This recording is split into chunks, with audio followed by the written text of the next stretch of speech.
Hi, my name is Kim Graff, and I am the president and CEO of Protecting Military Families in Wisconsin.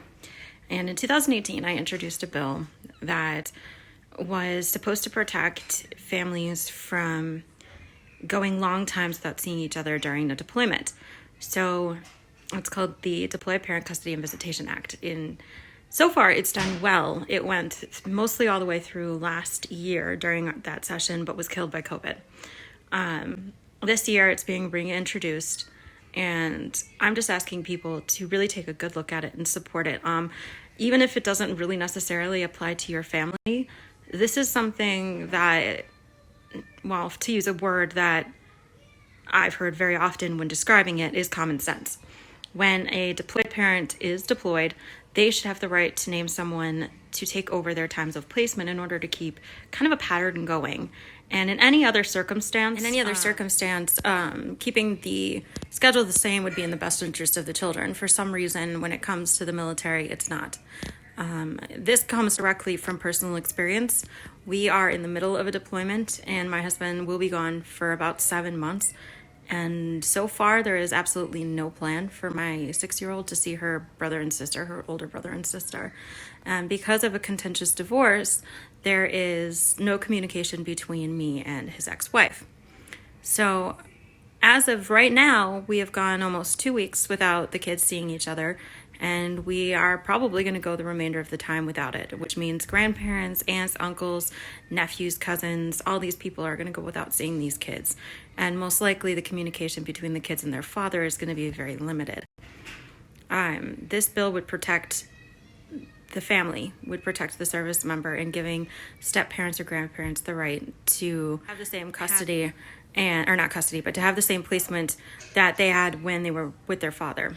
This makes complete sense. It keeps traditions the same, it keeps holidays the same, it keeps birthdays the same, and it does the best for the kids. Now, there is another concern, best interest of the child. If the court does feel that there's too much contention between the mother and the husband's family, or the deployed parent's family, it can be a wife that's deployed, then it might be deemed, and especially in Dane County, can be deemed that it's not in the best interest of the kids because it continues like this sort of contention. So it actually rewards, Dane County is very, very famous for rewarding mothers for being contentious and litigious, or parents, contentious parents.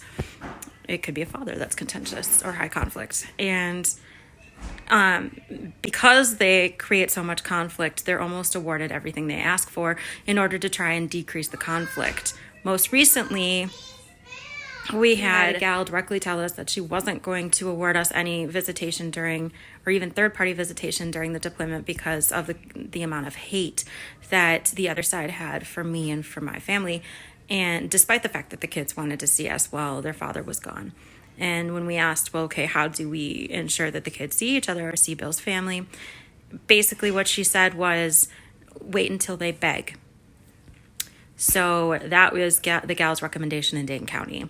And that's how they're handling it, is they are awarding the most contentious, most litigious parent, so that maybe that parent will stop being so conflicting, which so far has not worked. Like I said, every attempt to see the kids, every attempt to schedule something has been met with name calling and yelling and just more drama. So I have to explain to my 6-year-old that she probably will not be seeing her siblings until her dad gets back. A lot of stress on the children, as the children are now being, basically it's their responsibility to complain enough that their parent listens to them and decides that it's like a relevant time to, have them see the family. It also puts stress on the parents' family, as they're going without their kids. They're going without like access to this whole big part of their family that they're used to having. It also makes it so that the only way that they'd be able to see these children is basically by doing whatever the contentious parent demands.